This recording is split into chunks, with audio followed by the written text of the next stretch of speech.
What's going on, everyone in YouTube world? It's the Cockney biker. I hope you're all having a fantastic day. A couple of days ago, me and Dawn decided that we needed to upgrade our Bluetooth connectors. The old ones that we had were like these crappy old Bluetooth things that are like about $70–80 each. And they were great for like one-on-one, but you know, when me and Dawn and Shay are out on the road, you know, it'd be nice to have like a conversation between the three of us instead of having to buzz into one and then unplug and buzz into the other, which is what the setup was prior. So I did a load of research, and with the help of like a few review websites, thank you FortNine, I decided to pull the trigger on a couple of duo boxes of Cardo Packtalk Slims.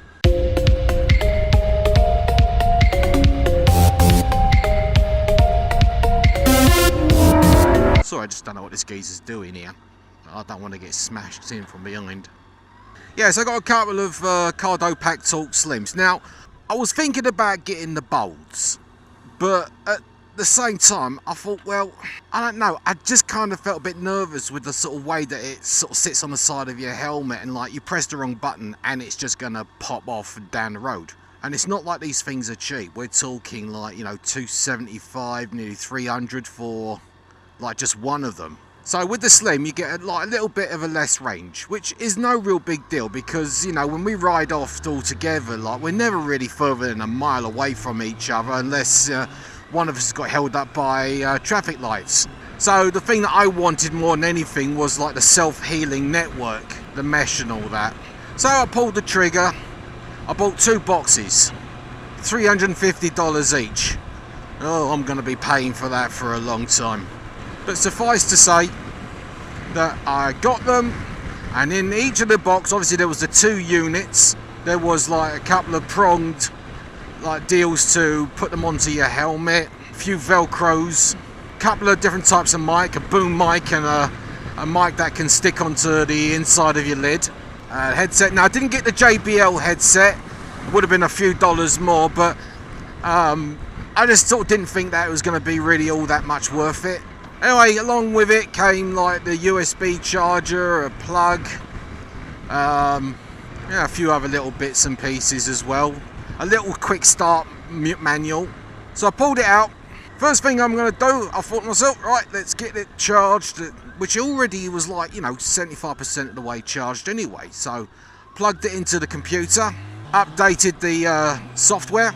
Now, that was a bit of an effort in and of itself, because in order to use the software, you have to download something onto your computer which writes to your registry file, like a Cardo sort of like middleman that sort of connects your Cardo Packtalk to the website. And yeah, so I had to turn off my virus anti-protection for about 5 minutes while I installed the unit that was supposed to sit on your computer. But never had any more problems after that. I connected it up to the website and bang crash wallop, got the updated software on it. Now pairing them on the DMC mesh is a piece of piss. I like that feature. Just basically hold the intercom button down for 5 seconds, and then when it's blinking, tap it again to say, hey, I'm the leader, or I'm the administration of the pack. And then I just joined the other three, no worries. Gave them their unique names, you know, for Dawn and Shay, and the third one for a guest. Now what I did was, in order to give you an idea as to what you're listening to or how it sounds or how it comes across, I actually plugged in the recorder onto the other Slim, and I got it recorded onto a little voice recorder, so you get an idea as to what the actual reception's like on the mesh connection and what you would hear. I want to do it with Dawn and all that at some point in time, and so that you'll know how it sounds like with a radio transmission as opposed to like a direct record straight to my drift helmet camera. Yes, I can do words. On Dawn and Shay's HJC helmets, it went on a breeze. The little pronged feature, the little pronged unit that came supplied with it, squeezed in there between the shell and the little polystyrene protection underneath it, no problems. Now my helmet was a bloody nightmare. I ended up having to get a kitchen knife and jab away at it And I know you're going to hit me out in the comments. Did you just ruin the integrity of your helmet? Nah, I didn't really, but I had to do some modifications on the helmet to get it to fit on there. So it took about half an hour. But once it's on, it's pretty much guaranteed not to come off. Or if one part of it comes off, at least you've got the help, you've got the security of knowing that there's another part of it which is going to hold on. So you just might have a dangly bit hanging off your ear. So then on to the DMC meshing. I tested it all out and worked flawlessly until I got it paired with the phone. And all of a sudden, once after I paired it with my phone, every time I start it, it starts up in mute mode. In other words, I have to mute it and unmute it to get the DMC mesh to work. But now that I know what to do to fix it, then that's not a problem. So yesterday I went all the way to Shreveport, did a couple of 100-mile trip, and the music quality was absolutely fantastic. I had Pandora blaring like techno tunes into my ears as I was riding along. I'd always mentioned before that the speakers on this bike are crap at higher speeds. So, you might as well just have it on Bluetooth in your helmet if you're going to listen to any sort of background music. And by the time I got back, I checked the battery status, was still pretty much full, like 90%. After 2 hours, so I'm really happy with the battery life on this. Now then, so the GPS, you use the Slims GPS connector to Bluetooth to the GPS. You use the mobile phone connector to connect to the phone. You try to use them both together and one destroys the connection between either the phone or the GPS to the Slim. And yeah, and for hours I just could not get them to connect. Now the fix to that was to connect the GPS as a second mobile phone, not as a GPS unit but a second mobile phone, and now it's flawless, works absolutely perfect, no worries there now. Now it does a lot, the Slim, it does a ton of bloody stuff. Okay, so you've got your voice recognition, you've got your connection to Google or Siri, and you've got you could use it as a media player and all sorts. You can Bluetooth to a non-Cardo Bluetooth connector, and you can daisy chain them as well, which I'm not going to be using. What else? Yeah, there's a couple of other things that you can do with it. Yeah, you've got built-in radio, as well as the media player to your phone or your iPod or iPhone. Now, the only thing is when you're riding, no, I'm going to say that again. Couple of extra issues I'll mention. When you're riding, forget about the voice recognition. Unless it just purposefully doesn't like Cockneys, I can't get it to do nothing with my voice. Hey Cardo, battery status.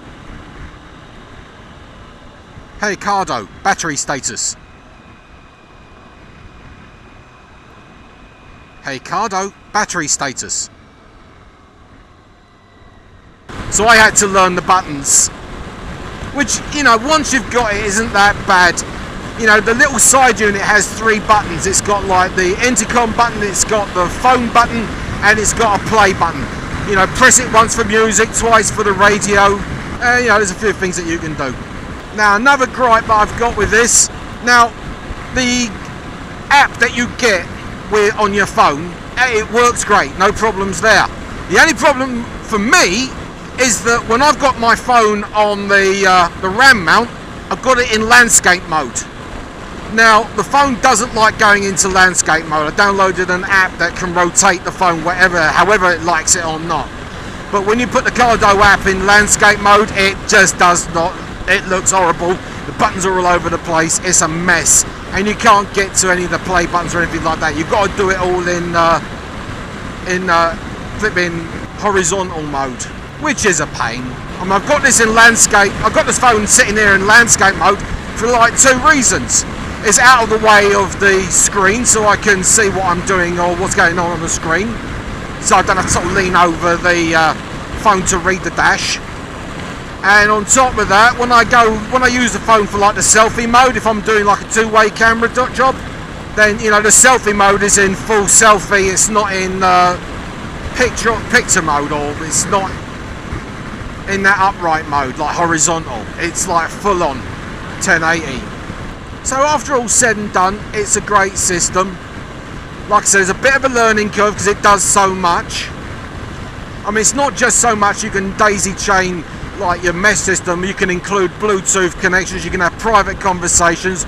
You can intercom music from your headset to everyone else's headset, or to like one other person's headset.